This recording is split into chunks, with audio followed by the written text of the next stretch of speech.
Je travaille à Paris, j'ai 3 heures de transport pour aller travailler, je prends le métro. J'ai une vie familiale un petit peu dense. Moi je suis plutôt rationnelle de base. Ça m'a remis dans mes questions. J'ai pleuré quand j'ai rencontré Manuel. Je sais pas, c'est comme si son énergie te disait là tout va bien.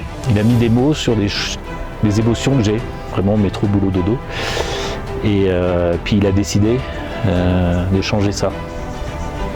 Et c'est cette partie-là, j'en ai encore des frissons, qui a fait tilt, où je subis le rythme occidental. J'ai compris que si je me donnais les moyens, je pouvais sortir de ce cercle infernal. Mais là, j'ai pris conscience qu'on pouvait agir en fait, vraiment, sur sa vie propre et sur son mal interne. Quand j'en aurai marre de bouger, que je vais me poser, peut-être que je prendrai le temps de réfléchir dans cette voie. Je ne m'attendais pas à ce que en fait, ce soit une aussi forte introspection en fait, de moi-même. Non, j'ai beaucoup pleuré.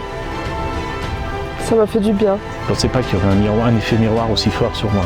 Je n'étais pas prêt à m'auto-analyser. Moi, dans ma vie, il faut toujours être un peu plus productif. Aujourd'hui, en fait, il y a d'autres valeurs, quoi. Il y a d'autres, la notion de partage. Je trouve que c'est quelque chose d'important et c'est ce que j'ai ressenti. Honnêtement, je pense que les gens ne sont pas encore prêts à entendre de manière indirecte un certain nombre de messages. On vit dans un monde qui n'est pas réel, qui est artificiel. On a oublié beaucoup de choses en fait. Sortir de sa zone de confort, d'autres manières de voir la vie, de voir le monde, de voir le vivant, mais vraiment le regarder et l'observer. Et elle aura versé quelques larmes. Pas encore. Elles sont là. J'aimerais qu'on arrive à revenir là-dessus.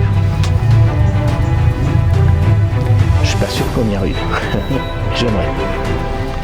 Ça faisait longtemps que j'avais pas pleuré de sérénité en fait.